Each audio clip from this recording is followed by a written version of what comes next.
Outra coisa importante de você perceber é que as nossas emoções, de alegria, tristeza, raiva, etc., elas são tão rápidas, como um raiozinho de luz. O resto é memória. E às vezes nós ficamos provocando memórias prejudiciais e comentando com a vizinha, com o amigo, você viu o que aquela pessoa fez para mim? Nunca vou me esquecer. Jamais esquecerei o que você fez. Você mesmo. Eu não posso nunca me esquecer que ele fez uma coisa horrível para mim. Larga a mão. E você pode discutir com o autor, é gostoso.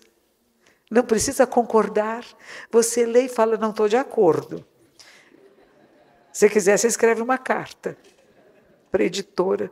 Esse mestre Dogen que eu falei, que é do fundador da minha ordem no Japão, quase todo o livro dele é comentando outros autores budistas anteriores a ele e desfazendo a maneira que eles pensavam. Não é concordando, não. Alguns ele concorda. A maioria ele questiona. Mas esse cara respondeu desse jeito, eu não responderia isso. E na hora que você fala, bom, então ele responderia aquilo, ele diz, não, mas também não seria isto. Então dá várias possibilidades de nos ensinar, ou reensinar, ou estimular a pensar. Não o que pensar, mas estimular o pensamento. Faz essa caixolinha aqui funcionar, questione-se. Qualquer palavra que você vai dizer, de onde veio, ela tem realmente o significado que eu quero dar? Eu fui jornalista e quando eu trabalhava na redação do Jornal da Tarde, que era um vespertino do Estadão, a gente falava muito palavrão. Quem trabalha com a palavra, às vezes, na hora de falar, é uma bobagem só, né? E a minha mãe dizia, minha filha, use a palavra correta. E eu não conseguia, porque estava com hábito, vício, né? E um dia eu resolvi, não vou mais falar palavrão. Não foi fácil, eu pensava ainda. De vez em quando cruza um por aqui, mas eu falo, quieta. Mas é uma decisão que a gente toma, né?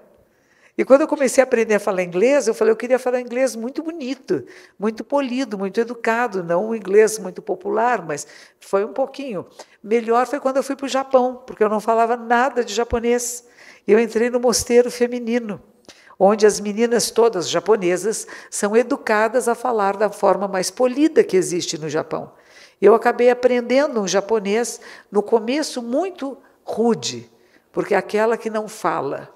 Então, o que você faz com uma pessoa que não entende direito o seu comando? Você dá só imperativos. Pega, bebe, leva, fica.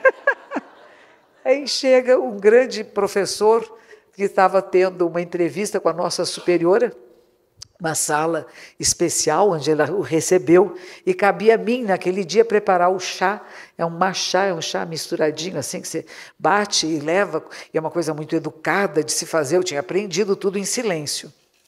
Aí eu chego na sala, estão os dois lá, quando eu entro, silenciam, né? Eu pego aquela xícara de chá com toda a educação que me ensinaram, viro a xicrinha, ponho na frente desse professor e digo, beba. No inglês, esse é o famoso inglês índio, né? Isso era em japonês. Em japonês, descobriu o japonês índio agora. Japonês índio. A minha superiora ficou vermelha até a ponta da careca. E virou e disse, a Koen-san precisa aprender japonês. E veja o que ela me sugere. Dizer, o que você mais gosta de fazer no mosteiro? Eu falei, meditação. Tinha aula de poesia chinesa, para quem não entende chinês. A poesia chinesa tem que escolher os caracteres, os kanjis, de acordo com o número de risquinhos que você faz para escrevê-lo. Então, não é só o sentido da palavra, a rima da palavra, mas quantos risquinhos você faz para escrever cada um desses caracteres que um combina com o outro.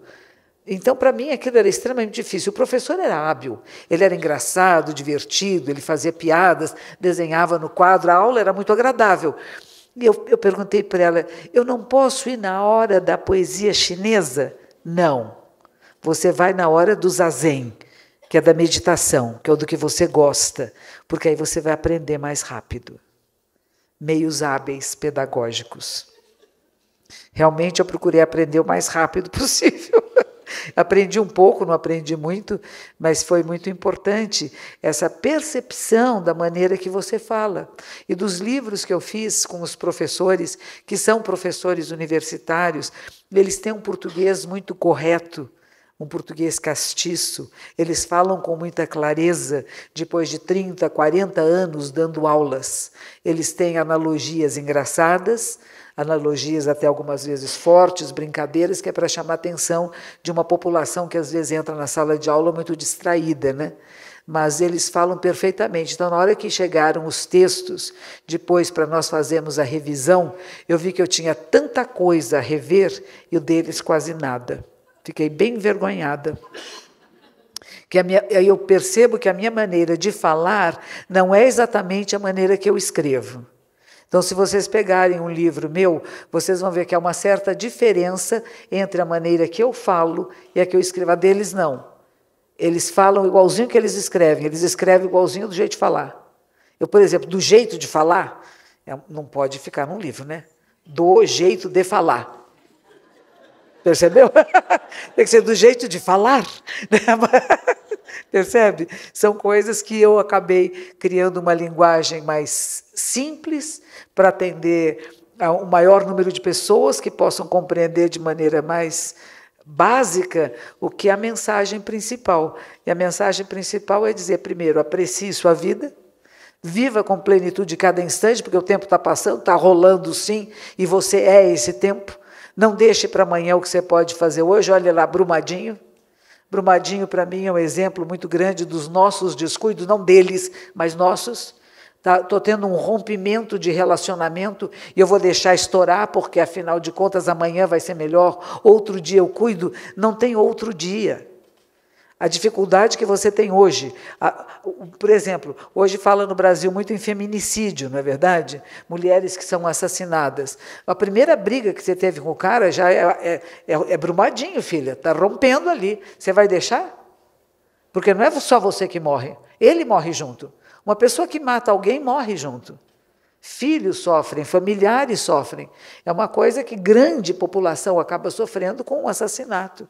Então, não é só uma pessoa que morre, não é só eu quero proteger a minha vida. Se eu amo este homem que é perturbado, eu não quero que ele morra. Ele vai morrer junto comigo, ele vai preso, vai fugir, a vida dele vira um inferno. Então, como que eu faço para que isso não aconteça? Eu tenho que me manifestar, eu tenho que impedir, eu tenho que consertar e criar meios, pedir ajuda, parceiros que me ajudem nesse projeto.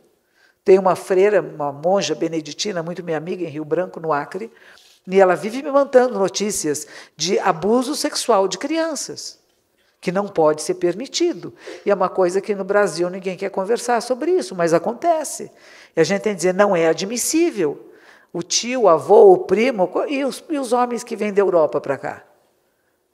Aviões fretados, principalmente no Nordeste, cada vez com crianças mais jovens, 8 anos de idade. Não estou falando nem de 10, 12 anos, nem menstruadas estão. E são meninos e meninas. A gente tem que parar com isso. Tem que falar, tem que se manifestar, dizer não pode. Outra coisa que dizem que não pode falar é de religião. Por que não pode falar? Vamos falar de religião bastante. Não é? Eu tenho a minha, vocês têm a de vocês. Que bom que temos maneiras de nos conectar com alguma coisa que nos dá a impressão de que ser maior do que nós, mas que talvez esteja se manifestando em cada um de nós, e temos maneiras de nos relacionar com o que chamamos o sagrado. Não é bonito isto? Não é para convencer o outro, dizer você tem que pensar como eu penso, não. Você pensa assim, que bonito. Como é que você reza? Não é legal isto? Como você faz oração? Não, eu sou ateu, que legal. O carnal é ateu, também sou. No sentido de uma deidade judaica cristã, é diferente a nossa percepção da realidade. Mas não somos pessoas más por causa disso, né? Percebe o preconceito que vem? De religiões, de ateísmo, tudo isso faz parte dessa, quando a gente fala dessa diversidade, da pluralidade da mente humana. E pensar que nós somos pequenininhos, nesse cosmos imenso, onde a nossa estrelinha é de quinta, o nosso sol maravilhoso que nos dá vida, é uma estrelinha pequenininha, de quinta, velhinha já. Quando a gente vê esses aparelhos agora que vão ver o berço de estrelas, né?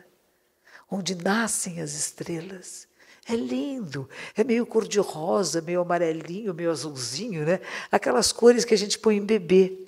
Não é engraçado? Que as cores que são do lugar onde nascem as estrelas no cosmos são as cores que a gente usa para bebezinho recém-nascido. Será que nós sabemos? É fascinante para mim pensar isso. E somos poeira cósmica. Somos feitos da mesma matéria-prima que se fazem planetas e cometas. As junções químicas são um pouco diferentes, mas tudo tem começo, meio e fim.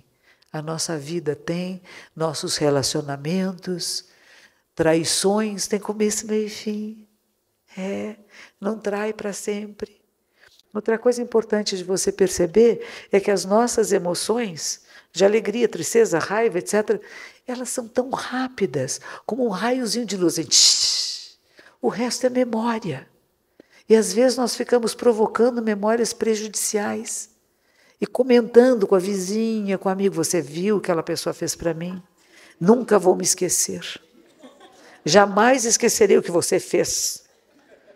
Você mesmo, Manuel, corredor, que chegou com aquela coisinha comprida assim, fotografando todo mundo. Ele já trouxe, olha lá, tá lá, é ele vem armado. Mas imagine você dizer, eu não me esqueço dele, a gente corria junto, fizemos várias corridas, eu só corro 5 quilômetros, corria 5 quilômetros, e ele estava lá, pá. Né? Nós fizemos várias corridas. Não me esqueci dele, mas não é que eu não vou me esquecer dele, porque ele é um homem mau, eu não posso nunca me esquecer que ele fez uma coisa horrível para mim. Larga a mão. Não é que a gente vai ficar desmemorizado. Essa é outra coisa interessante, foi o padre Lancelotti falando comigo. O padre Lancelotti é um padre que trabalha aqui com o povo de rua, né? E ele dizendo, você não pode se esquecer, não é que vai esquecer. A pessoa fala, fizeram mal para você, esquece. Esquece coisa nenhuma. A lavagem cerebral agora não vai esquecer. Você pode compreender e não ficar chamando a memória o tempo todo. Você não traz aqui para a sala o tempo todo. Tem certas coisas que ficam lá no sótão, tá bom lá, pode ficar. De vez em quando vem para a sala, você fala, ai, que legal, a minha raiva veio para a sala, por exemplo, né? Ai, minha raiva é minha, vem cá. Nana, nenê. Pode nanar, vai dormir, porque não é necessária agora. A raiva, a indignação nos ajudou à sobrevivência, claro, não é? Viu coisas erradas, coisas absurdas, e houve uma época que éramos todos guerreiros, e estávamos lá todos armados e lutando pelo bem, pela verdade. Agora nós percebemos que há uma outra maneira, e essa outra maneira, na qual eu acredito muito, é a palavra, é o encontro, é o diálogo, é a literatura, é a arte. E isso transforma a realidade. Eu não vi cachorrinhos fazendo poesia, vocês já viram?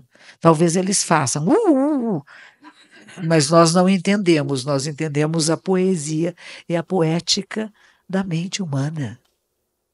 Tem coisas tão delicadas.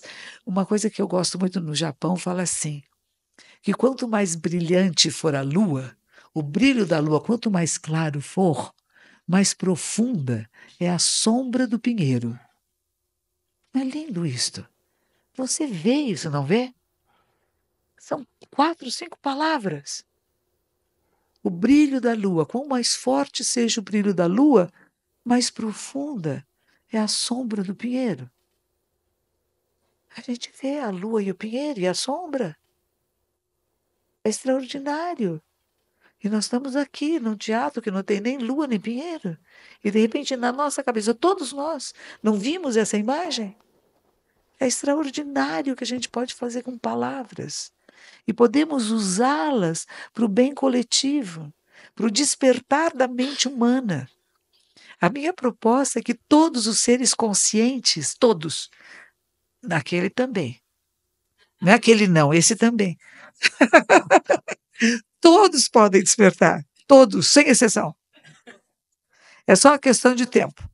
Alguns demoram mais.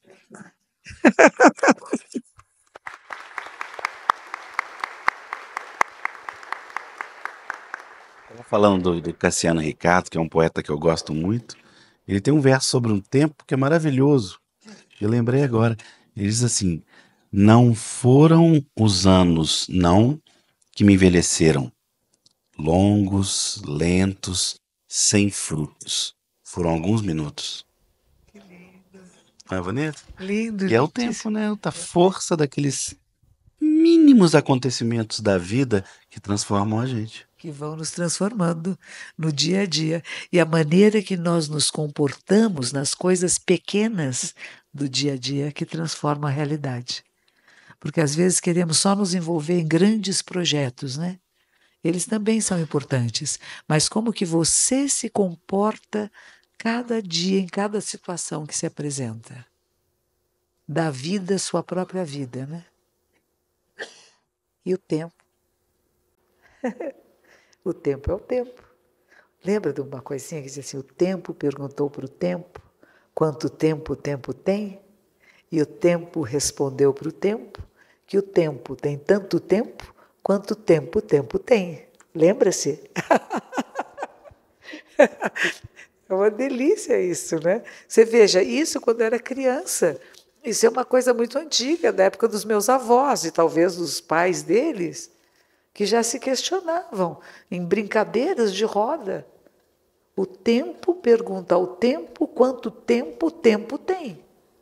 E o tempo responde ao tempo que o tempo tem tanto tempo quanto tempo o tempo tem. É uma maravilha, é uma joia isso. É uma joia de uma reflexão filosófica, gente, sobre o que é o tempo. Somos o tempo está separado, o tempo pergunta para o tempo. Ele não está perguntando para o vento, para o sol, para a lua. Você pergunta a si mesmo, quem sou eu, o que sou eu? Qual é o tempo da minha vida? Será que o meu tempo é separado do tempo coletivo? Será que eu vivo num tempo independente do tempo das pessoas à minha volta? Os meus ritmos, nossos ritmos, cada um tem o seu ritmo, o seu batimento cardíaco, o seu processo mental. Cada um de nós é único, não há dois iguais. Mas, ao mesmo tempo, simultaneamente, cada um de nós faz parte de um grupo. E este grupo, veja, agora estamos todos aqui nesta sala. Estamos partilhando do mesmo tempo. Quando alguém levanta, eu fico preocupada. Ninguém levantou, estou feliz. Porque pode ser um outro tempo, né? Mas, geralmente, quando eu estou fazendo uma palestra, alguém levanta, eu pergunto, tudo bem? Você não está gostando? E a pessoa geralmente fala, banheiro. Isso me alegra.